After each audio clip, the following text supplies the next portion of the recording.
Dans la première vidéo, on s'était intéressé aux outils d'analyse littéraire en approche globale, plus précisément le paratexte et le contexte.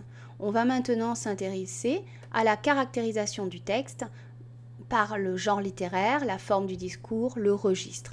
Tout d'abord, le genre littéraire. Alors déjà, sachez que tout ce qui n'est pas prose est vers et tout ce qui n'est pas vers est prose. Là, c'est une référence culturelle à Molière dans Le bourgeois gentilhomme. On a d'un côté la poésie, de l'autre côté la prose. Par contre, dans la prose, on a beaucoup d'éléments. La poésie peut être versifiée ou peut être non versifiée, il n'y a pas de vers. Alors, dans la poésie versifiée, on a les odes, les sonnets et beaucoup d'autres formes poétiques. Mais on a aussi la prose poétique qui est en fait de la poésie, c'est-à-dire avec ses images, ses tournures, mais aussi de la prose parce qu'on n'a pas la versification poétique. Donc on appelle ça prose poétique. On a la prose d'idées. La prose d'idées, donc c'est de la prose, ce n'est pas écrit en vers, mais de la prose qui exprime des idées au lieu de faire des récits par exemple. On retrouve dans cette prose d'idées les essais, les articles de réflexion, les publications intellectuelles et spécialisées. On a d'autres types de prose. Le récit, qui comprend le roman, la nouvelle, la biographie, l'autobiographie, le conte. On a le théâtre, qui peut être de la prose ou de la poésie. On a les deux formes qui existent.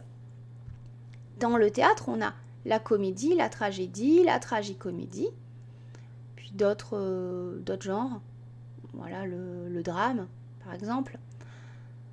Et on a l'apologue qui peut être versifié ou non versifié d'ailleurs avec la fable. Vous connaissez les fables de La Fontaine.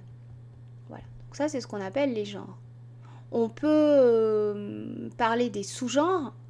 Quand on vous demande le genre d'un texte, vous pouvez très bien dire comédie, parce que c'est de la comédie qui est intégrée dans le genre théâtre en fait. C'est un sous-genre comédie. Alors la forme du discours maintenant, qu'on appelle aussi type de texte.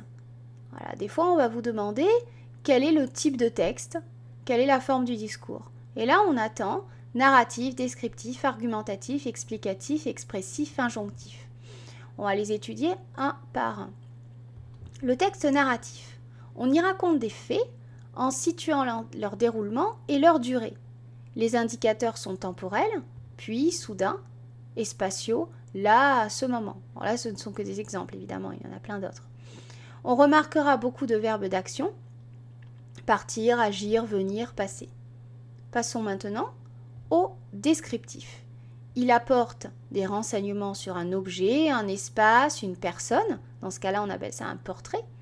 La description est subjective lorsque le narrateur donne des impressions. Elle peut être objective aussi si elle essaye d'être neutre. Le texte descriptif possède de nombreux adjectifs. Vous vous doutez bien aussi que si on décrit pendant 2 pages une table, on va aussi faire des métaphores et des comparaisons, ce qu'on appelle des images. On va être obligé à un moment ou à un autre de comparer ce que l'on voit avec autre chose. L'argumentatif, donc le type de texte argumentatif, permet de soutenir une ou plusieurs thèses. Thèse, cela signifie idée. On cherche à convaincre par des arguments. On reconnaît ce type de texte grâce à l'abondance de connecteurs logiques. Vous connaissez les fameuses conjonctions de coordination, mais où est donc Ornicart ? Lorsqu'un texte est argumentatif, on fait ressortir le point de vue d'un personnage ou d'un narrateur. Le narrateur, la personne qui parle, qui peut être aussi l'auteur.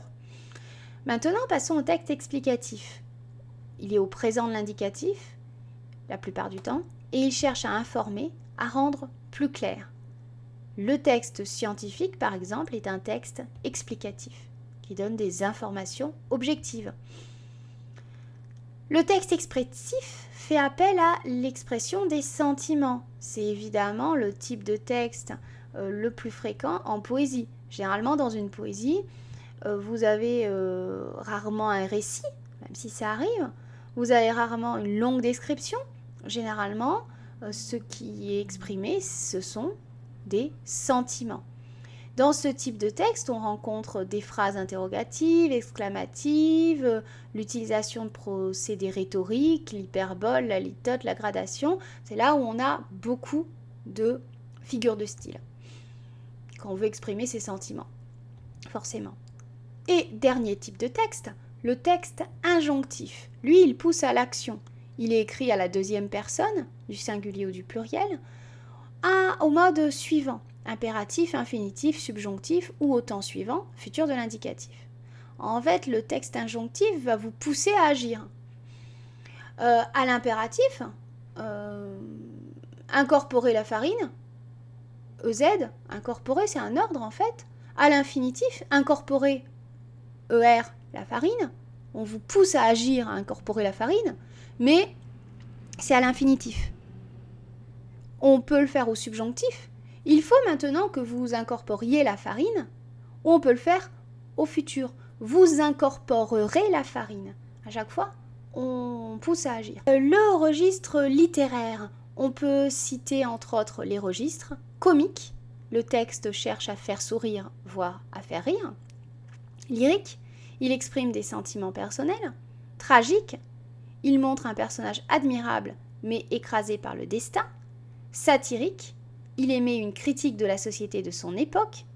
Pathétique, il suscite la pitié. Polémique, il suscite un débat.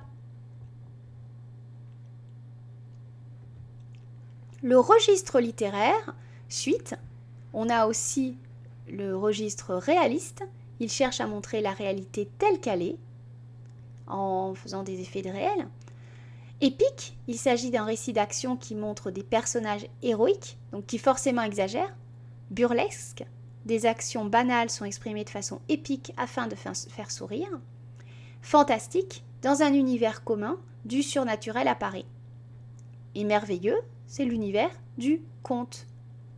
Pour résumer, pour caractériser un texte, on s'intéresse à son genre littéraire, théâtre, poésie, roman, etc., à la forme de son discours, narratif, descriptif, etc., à son registre littéraire, lyrique, comique, etc. Merci d'avoir suivi cette vidéo.